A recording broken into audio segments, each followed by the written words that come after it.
It was early in the morning on a cold winter day on February 4, 2001, at the basin of the Deulgang River in Nampyeong, Upnaju City, South Jeolla Province.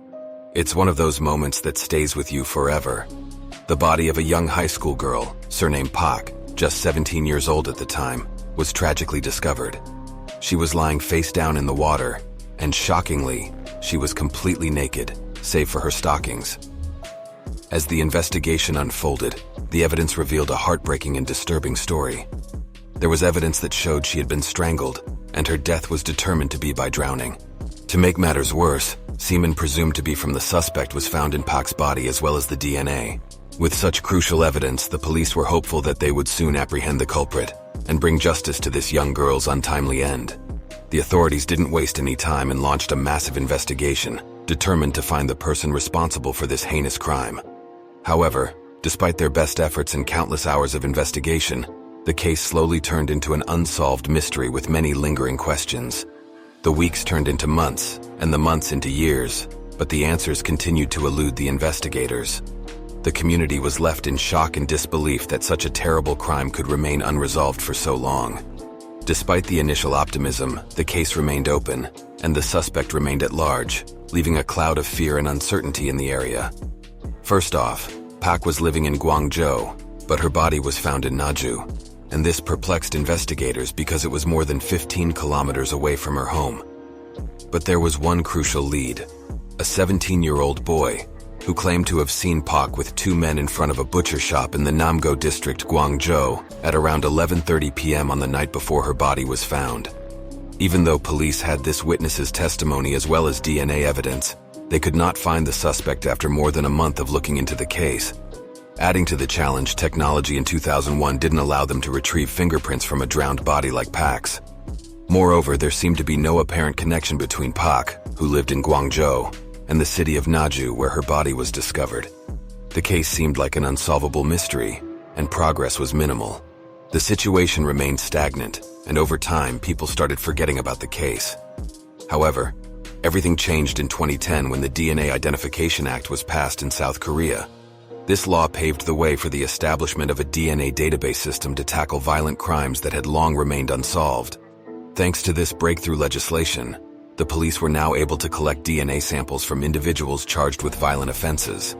This newfound tool proved to be incredibly efficient in cracking cold cases, including Pak's. With the potential suspect's DNA in their hands, the investigators got a fresh lead, and finally, after a decade, they could make significant progress in the case. In September 2012, detectives found a person that matched the suspect's DNA, which was stored in a database at the Supreme Prosecutor's Office. It was a 38-year-old man surnamed Kim, who was serving a life sentence at Mukpu prison after being charged with robbery and murder. A closer look into Kim revealed that he was living near Pak at the time of her death. The fact that Kim's DNA was found on Pak's body was clear evidence, but Kim had a different story to tell. He told investigators that he and Pak were in love, and said they had consensual sexual relations as they loved each other. He said the semen found in Pak's body was his, but it was unjustifiable that he would rape and kill her. Prosecutors eventually failed to indict him due to insufficient evidence. Then, a few years later, the Korea law was enacted, which got rid of the 25-year statute of limitations for murder cases. In February 2016, police decided to re-examine the murder case of the high school girl found in the river. During their investigation, they found some new clues. One of the decisive clues that were found was Pak's diary. The word magic had been written in her diary. A woman's period is often referred to as magic in Korea. If in fact, Pak was on her period, the claim by Kim that they had consensual sexual relations could have little credibility. That's because women typically do not want to have sex when they are on their period. The investigation continued, and the National Forensic Service analyzed around 100 pictures taken at the scene where Pak's body was found. From those pictures, they found what appeared to be menstrual blood, which is different from other blood stains. Investigators also obtained testimony from Pak's friend that she was on her period until the day before her disappearance. Kim's behavior right after the death of the girl was also suspicious. Immediately after the girl's body was found, Kim suddenly stole 12 chickens and was sent to prison. Police started to suspect that he committed these crimes to be imprisoned on his own terms and to avoid any other investigation. He was even more suspicious as he disposed of his car right after police investigation started.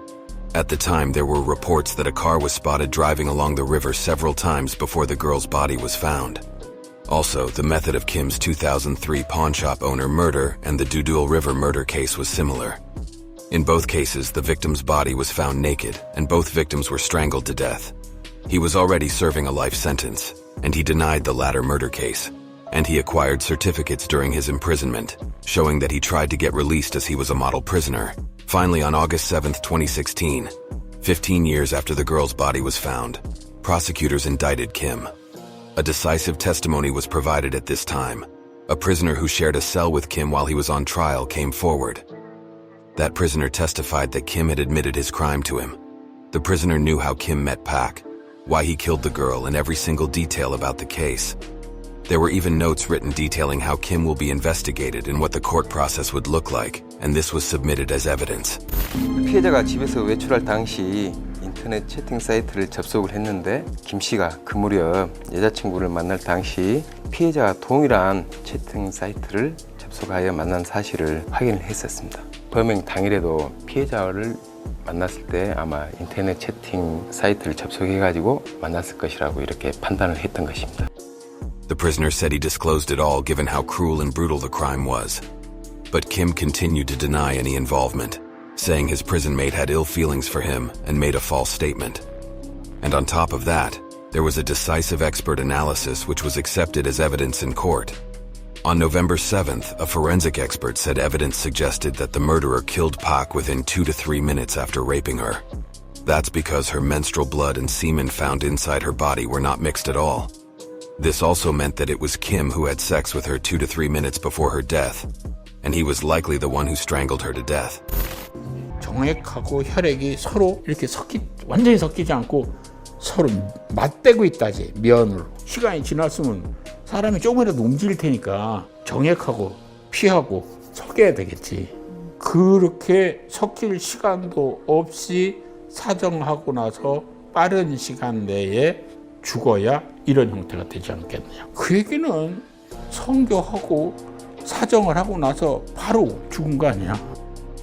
On December 26, 2016, prosecutors demanded the death penalty for Kim. However, he remained adamant in denying all the allegations and kept repeating, "I don't remember," until the very last moment. Finally, on January 11, 2017, the court handed down its decision, sentencing Kim to life in prison. The story doesn't end there, though. Just 2 days later, on January 13th, Kim decided to protest the verdict and submitted an appeal. He was determined to fight for his case.